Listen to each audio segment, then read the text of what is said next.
नया कानून कल से लागू हो रहा है, क्या क्या बदलाव किए गए ये आपको बताने जा रहा हूं। कहां कहां और कैसे आप एफआईआर करा सकते हैं, कैसे तेजी आएगी अब सजाओं में, बहुत सी चीजों में बदलाव आने वाले हैं। नए कानून में देखिए जरा, देश भर में 3 नए कानून लागू हो जाएंगे। 3 इन कानूनों को सरकार ने 2023 में पास किया था। इसमें इंडियन पेनल कोड, जिसे आप आईपीसी के नाम से जानते थे, उसका नाम अब भारतीय न्याय संहिता यानी बीएनएस होगा। जिसे आप क्रिमिनल प्रोसीजर कोड यानी सीआरपीसी के नाम से जानते थे, उसका नाम अब भारतीय नागरिक सुरक्षित संहिता यानी बीएनएसएस होगा। इंडियन एविडेंस एक्ट, जो अब तक आप आईईए के नाम से जाना जाता था, अब उसका नाम भारतीय साक्ष्य अधिनियम यानी बीएसए होगा। अब बदलाव क्या हुए? तीनों पुराने कानून अंग्रेजों के जमाने में बनाए गए थे, जिन्हें बदलने की मांग बरसों से की जा रही थी। नए कानूनों को प्रोग्रेसिव बताया जा रहा है। सबसे पहले देखिए अब क्या होगा एफआईआर कराने में। 0 एफआईआर। आप किसी भी थाने में आपकी एफआईआर दर्ज होगी, कहीं भी किसी भी जगह कहीं भी आप एफआईआर करा दीजिए, बाद में अपराध वाले क्षेत्र में उसको ट्रांसफर करा दिया जाएगा। दूसरा, ऑनलाइन एफआईआर। ऑनलाइन एफआईआर भी दर्ज कराई जा सकती है। पहले कानून में इसका प्रावधान नहीं था, अब कानून में प्रावधान है। ऑनलाइन केस होंगे। 2027 तक सभी कोर्ट ऑनलाइन हो जाएंगे।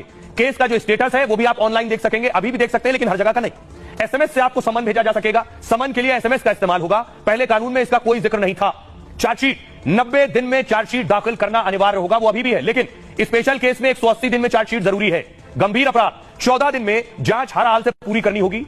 रेप पीड़िता की रिपोर्ट 7 दिन में आएगी। गंभीर अपराध में फॉरेंसिक जांच जरूरी होगी। 7 साल की सजा वाले अपराध गंभीर अपराध की श्रेणी में आएंगे। 7 साल और उससे ऊपर कि जिनमें सजाएं वो गंभीर अपराध माने जाएंगे। 45 दिन में फैसला। अब फैसले लटकाए नहीं जा सकेंगे। सुनवाई के बाद 45 दिनों के अंदर फैसला होगा। पहली सुनवाई के 60 दिन के भीतर आरोप तय करने होंगे। गैंगरेप 20 साल की सजा या फिर उम्र कैद होगा गैंगरेप में। नाबालिग से गैंगरेप पर मौत की सजा भी है। झूठा वादा कर संबंध बनाना, इस केस में 10 साल की सजा होगी। इसे नए कानून में परिभाषित किया गया है। शादी, रोजगार, प्रमोशन का झांसा देना महंगा पड़ेगा। धोखा देकर शादी करना, पहचान छिपाकर शादी की तो खैर नहीं, इस केस में 10 साल तक की सजा होगी। गुनहगार को मृत्युदंड या उम्र कैद भी हो सकती है।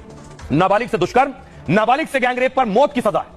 दहेज हत्या पर नए कानून में दहेज हत्या परिभाषित है। 7 साल से आजीवन कारावास तक की सजा हो सकती है। मॉब लिंचिंग, पीट पीट कर मारना, दोषी को मौत की सजा भी इसमें हो सकती है। कम से कम 7 साल की सजा और जुर्माना होगा। राजद्रोह नहीं, देशद्रोह। राजद्रोह की जगह देशद्रोह कानून होगा और देश के खिलाफ बोलने पर यह देशद्रोह लगेगा। भड़काऊ भाषण दिया तो हेट स्पीच पर 3 साल की सजा और जुर्माना है। धर्म वर्ग के खिलाफ अगर भाषण दिया तो 5 साल की सजा। गैर इरादतन हत्या के 2 हिस्से में इसे बांटा गया। जैसे इरादा नहीं है, गाड़ी से कुचलकर अगर भाग गए तो फिर 10 साल की सजा है।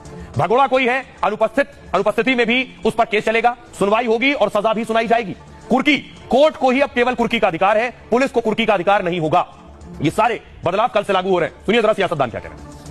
अंग्रेजों के जमाने से चले आए आईपीसी अर्थात भारतीय दंड संहिता, भारतीय साक्ष्य अधिनियम, सीआरपीसी, ये सारे नियम बदलते हुए नए प्रकार के कानून लागू होने वाले हैं। इन कानूनों के माध्यम से, जैसे उदाहरण के लिए अब अपराध दंड